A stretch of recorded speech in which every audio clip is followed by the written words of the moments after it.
नमस्कार दोस्तों, और आज बात करेंगे भारत की शिक्षा व्यवस्था की। ये वो व्यवस्था है जो लोगों के जीविकोपार्जन का एक बहुत बड़ा साधन है। कहा जाता है कि अगर लोग शिक्षित ना हो तो फिर समाज का विकास होना, समाज का प्रगति करना और समाज का आगे की तरफ बढ़ना बड़ा मुश्किल हो जाता है। शिक्षा बहुत कुछ देती है, और अगर शिक्षा नहीं है तो कहीं ना कहीं फिर देश में प्रगति करना या विकास करना बहुत कुछ असंभव सा लगता है, और सच्चाई भी है। लेकिन शिक्षा कैसी होनी चाहिए ये बहुत जरूरी है, और शिक्षा कहीं आपको गुलाम तो नहीं बना रही है ये भी जानना बहुत जरूरी है। बात अगर भारत की हो और भारत की शिक्षा व्यवस्था की हो, तो आज की जो शिक्षा व्यवस्था है, क्या भारत को वो मुकाम दिला पा रही है या दिला पाएगी जिसका सपना हमारे देश के प्रधानमंत्री देखते हैं, भारत को विकसित राष्ट्र बनाने का। दोस्तों, हम सभी जानते हैं कि ये जो शिक्षा व्यवस्था हमें मिली है ये अंग्रेजों की बनाई हुई है। अगर आपको ये मैं कहूं कि इस शिक्षा व्यवस्था ने भारत का शोषण किया है तो आपको यकीन नहीं होगा, आपको शायद बुरा भी लगे।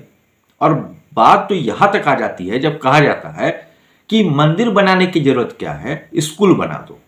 यानी कि जो मैकाले और मुनरो चाहते थे वही हो रहा है। जी हां दोस्तों, भारत की जो अभी शिक्षा व्यवस्था है वो मैकाले और मुनरो की देन है।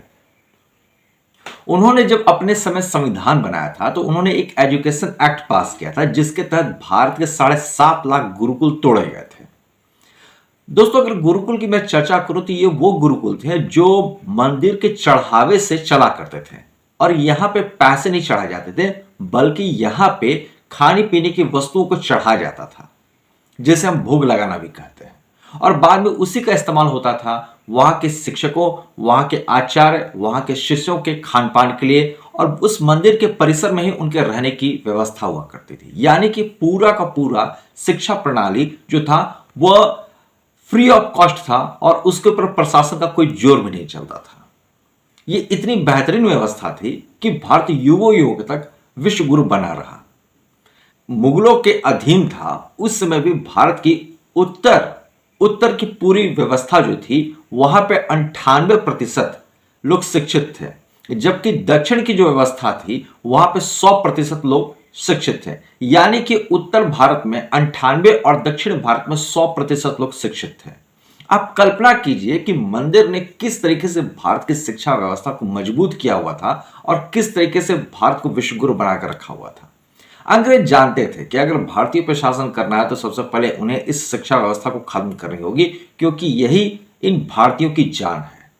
उन्होंने एजुकेशन एक्ट पास किया और मैकाले और मुनरो इन दोनों ने मिलकर भारत की शिक्षा व्यवस्था को तहस नहस करना शुरू किया। सबसे पहले गुरुकुल बंद किए गए, इसके साथ साथ मंदिरों को मिलने वाले चढ़ावे जो भी कुछ दिया जाता था, अनाज से लेकर जो भी बाकी चीजें दी जाती थी, उन सब पे भारी भरकम टैक्स लगाया और उनको बंद करवा दिया। देखा जाए तो पूरी की पूरी बैकबोन रीढ़ की हड्डी टूट गई मंदिरों की। और जब मंदिर टूट गया तो उसके बाद वहां पे जो शिक्षा व्यवस्था थी वो भी धराशायी होने लगी।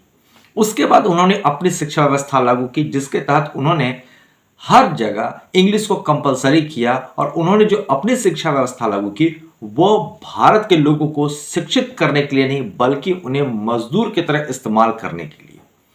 भारत में जो बाबूगिरी सिस्टम आज आप देखते हैं, क्लर्की सिस्टम देखते हैं, ये अंग्रेजों की देन है दोस्तों। उनकी शिक्षा व्यवस्था सिर्फ और सिर्फ भारतीयों को गुलाम बनाने की, नौकर बनाने की और नौकरी करने तक ही सीमित करने की थी। यही कारण है कि आज भारत की बौद्धिक क्षमता बहुत गिर गई है। अफसोस होता है लेकिन सच्चाई यही है। पिछले कई सालों से अगर आप देखें तो भारत ने कोई बहुत बड़ा आविष्कार नहीं किया है। पिछले कई सालों से देखें तो भारत जो पेटेंट करवाता है वो दूसरे देशों की तुलना में काफी कम है। भारत की जो दुर्दशा हुई है या भारत की जो शिक्षा व्यवस्था खराब हुई है, इसको कैसे ठीक किया जाए। दोस्तों, रिफॉर्म हो रहा है, टैक्स रिफॉर्म हो रहा है, इलेक्शन रिफॉर्म हो रहा है, तो इस एजुकेशन सिस्टम में भी कब बदलाव आएगा ये भी जानने की जरूरत है। नहीं तो दोस्तों, भारत का विकसित राष्ट्र बनने का सपना तो फिर दूर की ही बात लगती है, और अगर विकसित राष्ट्र बन भी गया तो विश्व गुरु तो बनना फिर बहुत दूर का सपना दिखता है। आप किस पे क्या राय है जरूर बताइएगा। मिलते हैं किसी नए विषय पर चर्चा करने के लिए, तब तक के लिए धन्यवाद। जय हिंद, वंदे मातरम, और 15 अगस्त की हार्दिक शुभकामनाएं दोस्तों। जय हिंद।